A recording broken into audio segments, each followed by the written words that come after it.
Hello, it's Grandma Laurie. Today's story is Hummingbirds and Bees.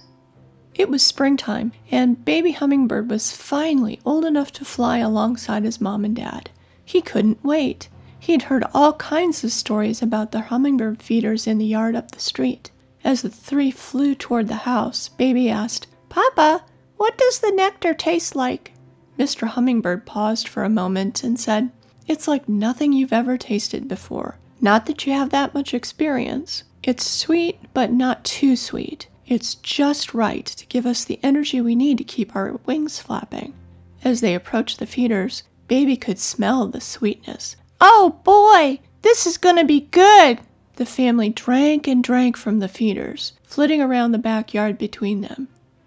"Okay, let's go to the neighbor's yard. They just put theirs out too," said Mrs. Hummingbird. When they got to the neighbor's yard, there wasn't much there, only 2 feeders. Baby had to admit he was very disappointed after seeing their yard. They flew back to their yard. What they saw wasn't surprising to Mr. and Mrs. Hummingbird, but Baby was very upset. "Ah! Ah!" cried Baby. "What are these things?" Mrs. Hummingbird said, "They're bees. They like the nectar in the feeders, too." Baby was getting angrier. "What do you mean they like our food? It's our food!" Baby started flapping his wings furiously, trying to drive the bees away. Mr. Hummingbird filled up and came back over to Baby. "Wait, little man," Mr. Hummingbird said, placing his wing briefly on Baby's back. "Are the bees stinging you?" he asked. "No, but they're eating our food," was Baby's reply. "Can we eat everything in the feeders today?" asked Mr. Hummingbird. "I don't know," Baby said grumpily. Mr. Hummingbird looked down at Baby. "We can't. Trust me. And guess what? Tomorrow they'll all be filled up again with fresh nectar." "Yeah, but it's still our food," said Baby. "It's not our food. It's food. It's put here for everyone," said Mr. Hummingbird. "We have to share in order to have a peaceful backyard." "Even with bees? I mean, they're not like us," Baby pouted. "Especially the bees. They have a mission to do. They feed their queen. They need energy to bring food back to her so she can lay baby bees," Mr. Hummingbird replied. "Oh," was all Baby could say. Mr. Hummingbird said, "Let's get something to eat. I feel my blood sugar going down.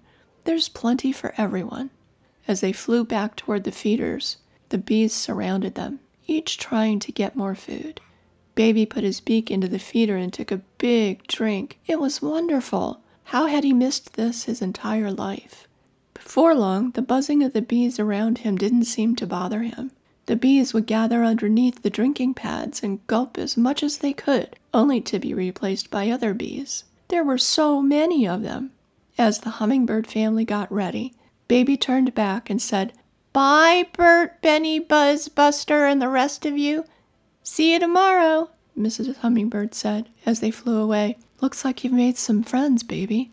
"I can't wait until tomorrow, Mama. We made plans to play when we all came to eat," said Baby. "See? When you share with others, even those different from you, you find friends you didn't think you'd ever have," said Mr. Hummingbird. And off they flew. Thanks for joining me. I really appreciate it. This has been Grandma Laurie. Thank you.